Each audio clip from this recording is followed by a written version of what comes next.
Hello, c'est Océane et bienvenue sur Bebop FM, le podcast du journal Bebop. On se retrouve pour un nouvel épisode de notre Le saviez-vous, cette fois-ci sur les oiseaux. En espérant t'en faire découvrir un peu plus sur ces animaux étonnants, je te souhaite une très bonne écoute. On commence avec un record de vitesse que détient le faucon pèlerin. Cet oiseau au corps fuselé est capable de plonger à une vitesse impressionnante. En moyenne, il plane à 90 km/h, ce qui n'est pas très spectaculaire, mais c'est lors de ses descentes en piqué qu'il est capable d'atteindre une vitesse de 400 km/h, faisant de lui l'oiseau le plus rapide du monde. Connais-tu le plus petit oiseau de France ? Du haut de ses 9 cm, le roitelet huppé fait partie de la famille des passereaux. Ce petit oiseau coloré affectionne particulièrement les conifères et vous pouvez le retrouver toute l'année en France. Mais attention observateurs, de par son hyperactivité et sa tendance à se positionner à la cime des arbres, associé à sa petite taille, il est un oiseau difficilement observable. Alors si vous partez à sa recherche, armez-vous de patience. On reste chez les passereaux. La pie-grièche à poitrine rose est sans conteste le passereau le plus menacé de France, avec une population de moins de 30 couples recensés en 2016, exclusivement localisés sur les plaines méditerranéennes. Il doit son statut à son aire de répartition très réduite qui, aujourd'hui, est de moins de 100 km², ce qui est infime comparé à l'aire de répartition qu'il occupait il y a moins d'un siècle. Cette fois, on quitte la France, avec un tout petit oiseau au vol extrêmement rapide, que l'on surnomme l'oiseau-mouche. Tu dois savoir de qui il s'agit. En effet, je vais te parler du colibri. Je ne t'apprends rien en te disant que c'est l'oiseau le plus petit du monde.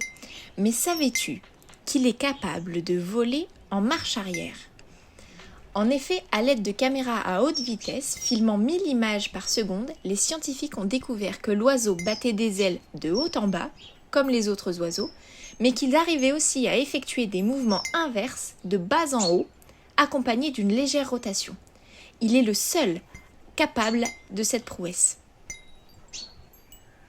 On continue avec un record tout aussi impressionnant, celui du vol le plus long jamais enregistré. Des scientifiques ont posé des géolocalisateurs sur des sternes arctiques pendant 1 an. Un des oiseaux a réalisé un sacré voyage, en décollant des îles de Farne en Angleterre, traversant l'Afrique, l'océan Indien, puis l'Antarctique, afin de retourner sur les îles de Farne, comptabilisant au total 96 000 km. Impressionnant, non ? Connais-tu l'ibis sacré ? C'était un oiseau fort apprécié des Égyptiens, qui le considéraient comme l'incarnation du dieu de l'écriture. Beaucoup de ces oiseaux ont été retrouvés momifiés dans des tombeaux des pharaons.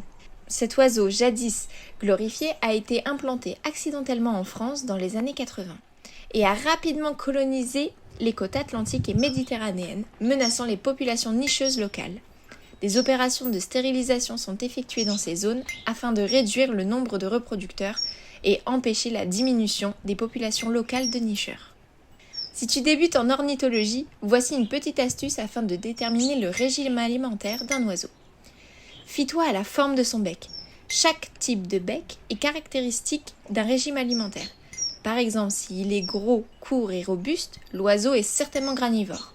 Si au contraire, il est long et fin, il est sûrement insectivore ou limicole. Voilà, c'est tout pour moi. Merci à toi de m'avoir écouté jusqu'ici. N'oublie pas de nous suivre sur Instagram et on se dit à très vite sur Bebop FM.